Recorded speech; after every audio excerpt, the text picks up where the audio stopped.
اعلیٰ حضرت کی جو میں نے عرض کیا نا کہ کہنے سے اعلیٰ حضرت نہیں ہوتے. اب اعلیٰ حضرت کی جو ڈائمینشنز ہیں، ایجوکیشن، سائنٹیفک، حدیث، فقہ، تفسیر. میرے دادا نے اعلیٰ حضرت سے کہا یہ جو لوگ آتے ہیں نا سب آپ کو حافظ سمجھتے ہیں. اب سننے کی بات، آپ کو سب حافظ سمجھتے ہیں، آپ تو حافظ ہیں نہیں. اچھا، رمضان کا مہینہ تھا، 27 دن میں پورا قرآن حفظ کرتے اعلیٰ حضرت نے. یہ 28 دن، 30 نہیں ہوئے تھے، یہ میرے دادا نے بتایا، 30 نہیں ہوئے تھے. اسی میں روزانہ 1 سپارہ تقریباً. یعنی اتنی ذہانت. تو ہم تو پاسنگ بھی نہیں ہو سکتے، تو ہمیں کہنا پڑے گا اعلیٰ حضرت. لفاظی نہیں ہے، یہ حقیقت کا اقرار ہے اور مقام کا ادراک ہے اور منصب کا اعتراف ہے. میں صرف ایک نہج کی 3 مثالیں دے کر اپنی گفتگو سمیٹتا ہوں اور اپنے لیے بہت بڑا اعزاز سمجھ رہا ہوں میں اس وقت. یقین کریں آپ، اعلیٰ حضرت نے ترجمہ قرآن نہیں کیا تھا. کہا گیا ترجمہ قرآن کیجئے.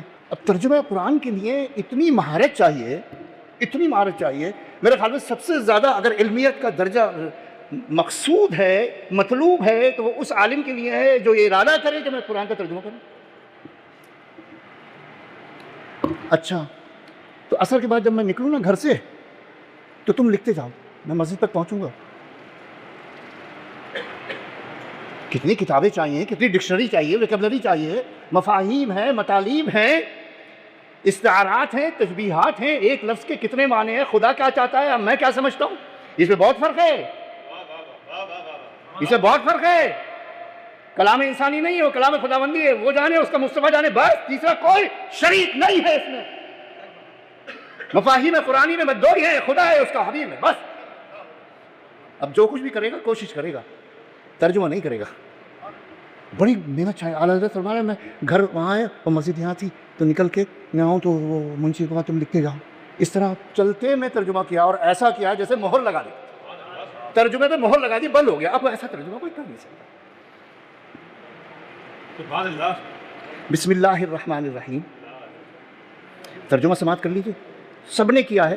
شروع کرتا ہوں اللہ کے نام سے. جتنے اردو تراجمے میں نام نہیں لینا چاہتا، کوئی بھی ہو، سب نے یہ ترجمہ کیا، شروع کرتا ہوں اللہ کے نام سے. اب شروع میں اللہ کہاں آیا؟ شروع میں تو شروع آ گیا. دوسرے اس میں ابتدئو، شروع کرتا ہوں، یہ مضارع کا صیغہ ہے. مضارع میں فعل حال بھی ہوتا ہے اور فعل مستقبل بھی ہوتا ہے. اب جتنا بھی میں نے کیا ہے سب نے فعل حال کا ترجمہ کیا ہے، مستقبل کو غائب کر. تو ترجمہ مکمل ہوا. اب اعلیٰ حضرت کا ترجمہ جلدی جلدی چلو. اعلیٰ حضرت کا ترجمہ سماعت کیجیے اور اپنے دلوں کی روشنی میں اضافہ کیجیے.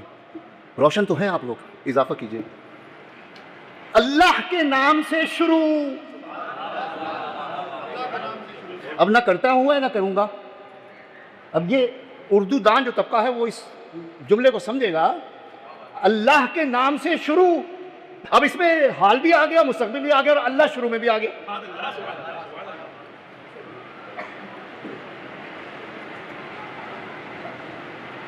ترجمہ لفظوں کا ہوتا ہے. ہم اور آپ سب کرتے ہیں. دنیا میں کروڑوں ترجمے ہوئے ہیں. قرآن اللہ کا کلام ہے. اس کا جو ظاہر ہے اس سے بڑا اس کا بین السطور ہے.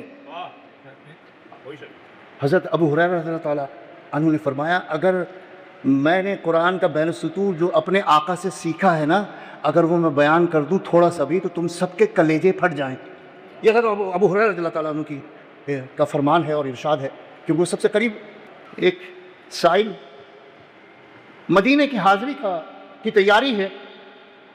میں سنہری جالی کو چومنا چاہتا ہوں، چومو. اعلیٰ حضرت نے منع نہیں فرمایا. فرمایا کیا تیرا منہ اس لائق ہے؟ نعرہ تکبیر، نعرہ رسالت، یا سیدی یا مصطفیٰ یا رسول اللہ. تیرے لیے یہی کیا کم ہے کہ انہوں نے اپنے دربار میں آنے دیا؟ اب تو یہ بے ادبی کرنا چاہتا ہے کہ ان کی جاری مبارک کو چمٹے اور چومے. تو اسی میں اپنی بقا جان کے تو حاضر ہے. آخری مثال ترجمہ قرآن. میں اس وقت چونکہ ان کی علمیت کو ترجمہ قرآن سے ہی بیان کرتے اپنی آخری مثال. ویسے تو بہت سی آیتیں ہیں جس میں لوگوں نے ٹھوکر کھائی. وَوَجَدَكَ ضالا فہدا. اب یہ سورت ذرا اوپر سے پڑھی آپ. والضحیٰ. ارے دیکھنا تو صحیح, یہ اتنی چمک کہاں سے آئی؟ اتنی چمک آئی کہ میں قسم کھا رہا ہوں اس چمک کی. والضحیٰ. اور پھر اچانک اندھیرا ہو گیا کہ دیکھنا زلف دوتا تو چہرہ انور پہ نہیں آ گئی. واللیل اذا سجا, اور قسم ہے اس اندھیرے کی جو زلف مصطفیٰ سے چھا جاتی ہے. اب کہاں دوحا اور کہاں لیل؟ دونوں غلام ہیں آقا کے در کی. روشنی ہو تب اور تیرگی ہو تب, دونوں کی اپنی اہمیت ہے. ماں ودعک, آپ کو تو ہرگز ہم نے بلایا ہی نہیں ہے. وَلَلْآخِرَةُ خَيْرٌ لَكَ مِنَ الْأُولَىٰ, آپ کا تو ہر آنے والا لمحہ گزرے ہوئے لمحہ سے آگے ہے, بہتر ہے. میں نے اس کے اوپر پورا 1.5 گھنٹے کا اس ایک آیت کا لیکچر امریکہ میں میرا, کہ یہ کمپیوٹر کیلکولیشن ہے, اللہ نے ایک فارمولہ دیا ہے. پھر کبھی وقت ہوا تو انشاءاللہ اس کے اوپر گفتگو کروں گا. وَلَلْآخِرَةُ خَيْرٌ لَكَ مِنَ الْأُولَىٰ وَلَسَوْفَ يُعْطِيكَ رَبُّكَ فَتَرْضَىٰ. اتنا دے گا, ابھی وہ دن آنے والا ہے, بس آنے والا ہے, بس آنے والا ہے, بس آنے والا, سوف بس آنے والا ہے. اتنا دے گا کہ رکے گا نہیں. عطا کہتے ہیں گنے بغیر دینے کو, سوچ سے زیادہ دینے کو. وَلَسَوْفَ يُعْطِيكَ, پھر وہی مسئلہ کا تو ہی تو ایک ایسا ہے جس کے ساتھ یہ عمل ہوگا. اب یہ ساری صورت کیا ہے؟ اس میں آقا کے فضائل بیان ہوئے یا نقائص بیان ہوئے؟ یہ پوری ایک ہی صورت ہے واحد قرآن میں جس کا ایک ایک لفظ نعت مصطفیٰ میں گنجا ہوا ہے, ایک ہی صورت ہے. اب اس میں آپ دیکھیں وَوَجَدَكَ ضَالًّا فَہَدَىٰ, تجھے تو ہم نے بھٹکا ہوا پایا, راہ سے دور پایا, راہ گمراہ پایا. سب نے یہ کہا, ہم نے آپ کو گمراہ پایا, بھٹکا ہوا پایا تو آپ کو ہدایت دی. نبی کو ہدایت الگ سے نہیں ملتی, وہ اس کی روح میں داخل کر کے اس کی روح بنائی جاتی ہے. وہ روح پھر ہدایت کے ساتھ شکم مادر میں آتی ہے, اور پھر شکم مادر سے ظہور پذیر ہوتی ہے, جلوہ افروز ہوتی ہے. وہ تو علامت ہدایت ہے, وہ تو منبع ہدایت ہے. الرحمن علم القرآن. حیرانی کی بات یہ کہ علم القرآن پہلے, خلق الانسان بعد میں. اس کا مطلب یہ کہ انسان تو بہت بات کی بات ہے کہ انسانی شکل و صورت میں ان کو دکھایا گیا, اس سے بہت پہلے, نہ جانے کتنا پہلے علم القرآن کی منزل سے گزر چکے تھے. تو یہ کیسے ہو سکتا ہے کہ ایسا نبی جو سارے نبیوں کی ہدایت اگر جمع کر لو, سارے نبیوں کا کلام جمع کر لو, سارے نبیوں کی شریعتیں جمع کر لو, تو میرے مصطفیٰ کا کلام, میرے مصطفیٰ کا علم, میرے مصطفیٰ کی شریعت ان ساری شریعتوں سے بہت اکمل ہے, بہت واضح ہے, بہت روشن ہے. بس اعلیٰ حضرت نے کتنا خوبصورت ترجمہ فرمایا. اب ضالًا کا ترجمہ تو آپ گمراہی کریں گے, گمشدہ کہیں گے, راہ کھو دینے والا کریں گے. یہ تو نہیں ہو سکتا, آپ لفظ ہٹا لیں. اعلیٰ حضرت تو یہ نہیں کر سکتے, کوئی بھی نہیں کر سکتا. اب ترجمہ ملاحظہ فرمائیے, بس گفتگو ختم. اے محبوب, ہم نے آپ کو اپنی محبت میں ضالًا ترجمہ تو کرنا. لیکن آپ ایک ہفتے کے لیے جا رہے ہیں غار حرا میں, آ ہی نہیں رہے.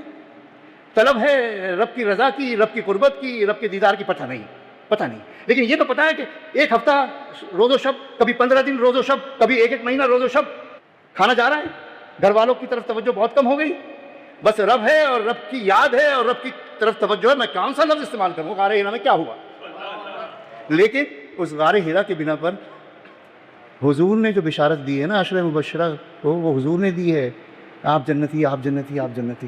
اس غار حرا کے صدقے میں ایک بشارت ایسی خاتون کو ملی جو اللہ نے دی ہے.